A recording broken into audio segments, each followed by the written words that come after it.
Buenas tardes, nosotros somos el equipo 6 y a continuación hablaremos de la diabetes mellitus y los eventos bioquímicos desencadenados por la hiperglicemia.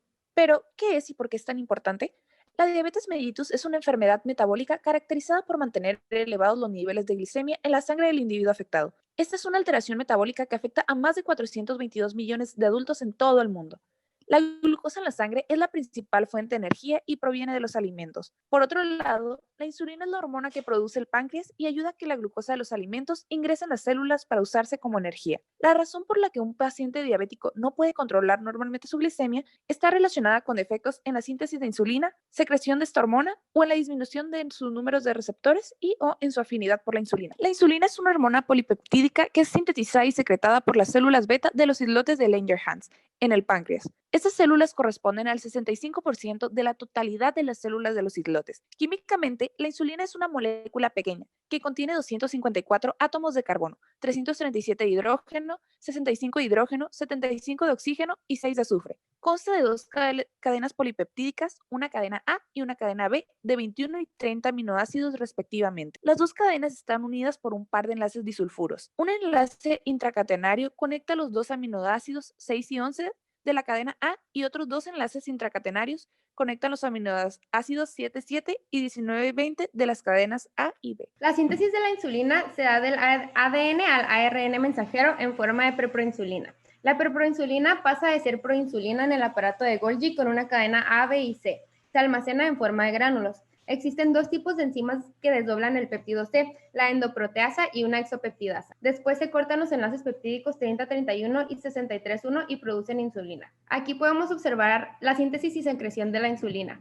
El gen que codifica para la insulina se encuentra localizado en el brazo corto del cromosoma 11. El ADN aporta el patrón para su transcripción en ARN mensajero con todas las instrucciones para la síntesis de la insulina. Esto sucede en el núcleo de la célula. Posteriormente, el ARN es exportado al citoplasma en el retículo endoplasmático rugoso y ocurre la traducción de este a preproinsulina. La preproinsulina es un péptido que se separa de la cadena por una reacción proteolítica que ocurre en las cisternas del retículo endoplasmático. La molécula resultante recibe el nombre de proinsulina, que es realmente la molécula precursora de la insulina.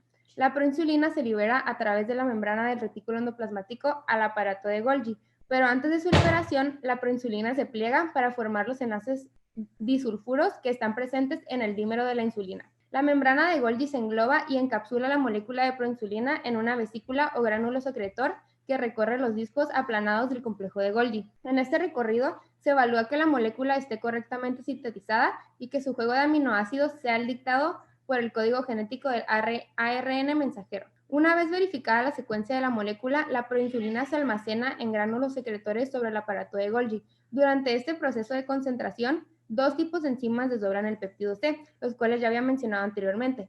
Una endoproteasa, dependiente de calcio con actividad similar a la tripsina, y una exopeptidasa con actividad similar a la de la carboxpeptidasa B. Estas enzimas cortan los enlaces peptídicos que unen los aminoácidos de la estructura de la proinsulina y producen la insulina. La insulina y el péptido C desdoblados se concentran juntos en los gránulos y ahí permanecen esperando el estímulo para liberación de cantidades equimolares de insulina y péptido C hacia la sangre. Tras la ingesta, en la sangre aumenta la cantidad de glucosa. Este padecimiento se le conoce como hiperglicemia. Cuando sucede, las células beta pancreáticas que se encuentran en el páncreas pretenden secretar insulina, la cual es una hormona con actividad hipoglucemiante, es decir, que reduce la cantidad alta de glucosa en sangre. ¿Cómo se da esta secreción? La insulina, como había mencionado previamente, se encuentra en forma de gránulos secretores dentro del citoplasma de las células beta pancreáticas. Estos gránulos secretores van a traslocarse hacia la membrana, fusionándose en esta misma membrana celular y mediante la exocitosis van a ser liberadas las moléculas de insulina, la hormona como tal,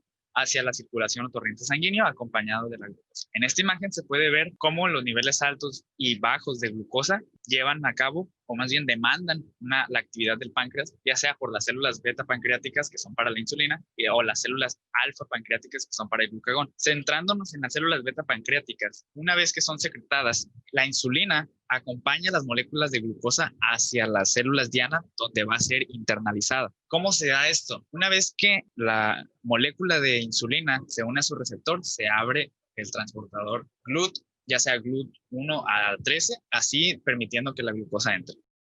La glucosa ingresa por la dieta transformándose en glucosa 6-fosfato y por medio de la glucólisis da origen a 2 moléculas de piruvato. Puede seguir una vía en alta concentración de oxígeno transformándose en acetil-CoA, ingresando a la mitocondria, luego al ciclo de Krebs y posteriormente a la fosforilación oxidativa. El piruvato en condiciones anaeróbicas como en el músculo puede convertirse en lactato y por glucogénesis convertirse en glucosa.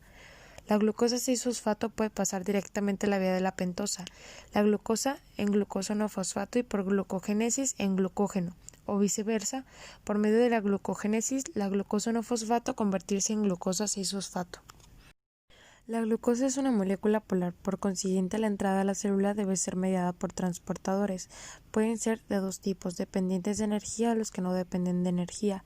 Los dependientes de energía pueden ser el SGLT, de estos serían el 1 y el 2, que están situados en la membrana apical de las células del epitelio intestinal y renal, y los que no dependen de energía se dan por difusión facilitada, en este caso serán los transportadores GLUT, y estos interiorizan la glucosa por difusión facilitada, se diferencian por la ubicación y sensibilidad hormonal. Hablando meramente del ingreso de la glucosa a la célula, cuando se da esta reacción entre el ligando y el receptor, el ligando en este caso es la insulina y el receptor es el receptor de insulina, el cual también está compuesto por dos cadenas, una cadena alfa y una cadena beta. La cadena alfa tiene una región extracelular, mientras que la cadena beta tiene una región tanto extracelular como transmembranal como citoplasmática, la cual es este dominio tirosina-sinasa. Cuando se da esta interacción entre la insulina y el receptor de insulina, el dominio tirosina-sinasa conlleva una reacción la cual fosforila a este dominio, así como la adición de los secretores de receptor de insulina, los cuales van a permitir toda una serie de transducción o una vía, la cual se le conoce como IRS, PI3K, PKB, que va a permitir que la vesícula plasmática que lleva al GLUT4, en este caso, el cual se encuentra en los adipocitos, en los miocitos y en los hepatocitos, se trasloque hacia la membrana y permita, una vez que se abre este GLUT4, permite que la glucosa entre al citoplasma. Una vez que la glucosa entra a la molécula, al citoplasma, es fosforilada por la exoquinasa para convertirse en glucosa 6-fosfato y así evitar que regrese al torrente sanguíneo. Existen principalmente dos tipos de diabetes mellitus, la tipo 1 y tipo 2. La tipo 1, conocida también como insulinodependiente, es cuando la insulina es deficiente como consecuencia de la destrucción de células beta del páncreas. Ya que las células alfa del páncreas son funcionales, se puede producir glucagón. Por ello, se puede también realizar la glucogenólisis. Debido a la baja producción de insulina, se disminuye el número de transportadores de glucosa GLUT4 en el músculo esquelético y en las células adiposas. Como resultado, es una hiperglucemia persistente después de la ingestión de alimentos ricos en carbohidratos. También tenemos la diabetes mellitus tipo 2, que también conocida como insulinoresistente, en el cual se puede sintetizar insulina en forma normal, pero no puede utilizarla para la regulación del metabolismo de la glucosa, aminoácidos y lípidos.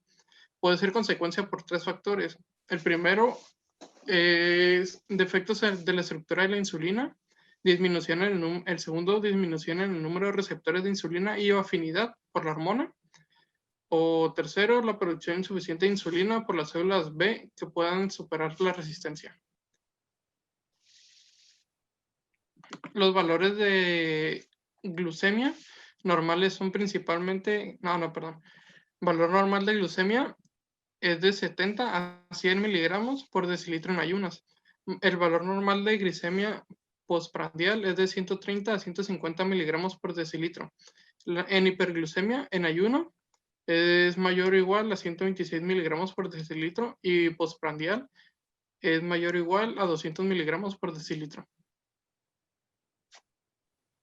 Los efectos metabólicos de la diabetes mellitus tipo 1, en ausencia de insulina, la glucosa permanece en la sangre, provocando una alta concentración de glucosa en plasma y una disminución en tejidos. El glucagón y las hormonas catabólicas dan un predominio de procesos catabólicos, como la degradación de hidratos de carbono, proteínas y grasas. Esto agrava la hiperglucemia y conduce a una cetoacidosis que puede ser mortal. a una hipertrigliceridemia y deshidratación. La cetoacidosis se debe al aumento de la hidrólisis de triacilgliceroles en tejido adiposo, liberando ácidos grasos, y al aumento de síntesis de cuerpos cetónicos en el hígado. En la diabetes mellitus tipo 2, los efectos metabólicos son similares a los presentes en la diabetes mellitus tipo 1, solo que son más leves porque aquí sí hay presencia de insulina. La resistencia de insulina en el hígado conduce a una producción incontrolada de glucosa y a una menor captación en tejidos periféricos.